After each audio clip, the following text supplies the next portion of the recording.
In January 2014, after weeks of intensive rain, floodwaters in Somerset reached record levels, and that meant it affected houses that had previously been safe from flooding. Among them, Bryony Sadler's house at Northmoor. Where we're standing now, you would have been up to your thighs in water.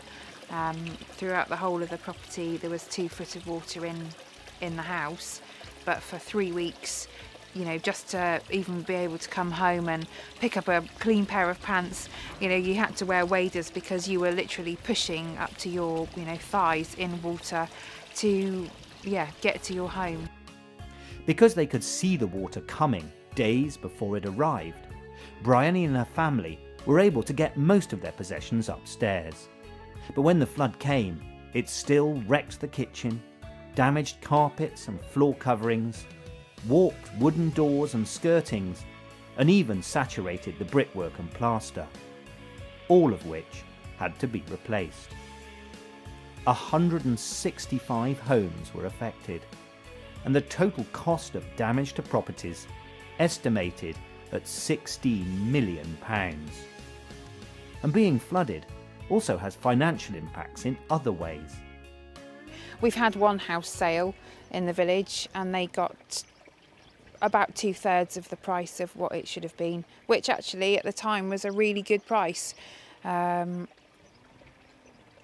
We had our house valued about the September before we left in the January, and it was up for, I don't know, somewhere in the region of 650,000. I'm not sure we'd get anything more than about 450,000 now, if anybody would be interested in it at all. The floods have also pushed up insurance premiums, and new buyers could find it difficult to get insurance at all. But the impacts of the flood weren't just economic. Whilst their homes were underwater and being repaired, hundreds of people had to find alternative accommodation for several months, disrupting schooling, work and personal lives. Although Bryony managed to move her animals to safety, the floodwaters took weeks to recede, and that meant they also had a significant impact on local wildlife.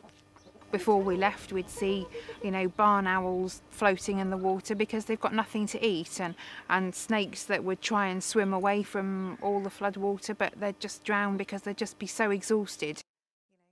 18 months after the flood, Bryony's house might look like it's back to normal, but the building works are still ongoing. The woodwork's cracking. Oh, I see, yeah. That's where I was going. You can see there. And the skirting's coming off. These are really good.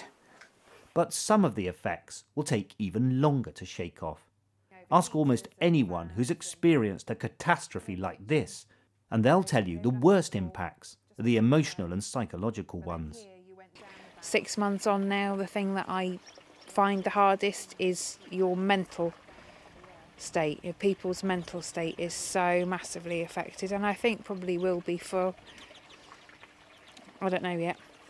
I can't put a time limit on it, but you know, you can't take in everyday life and everybody else's day-to-day problems. You know, you're still, because we've been through so much, it still really affects you.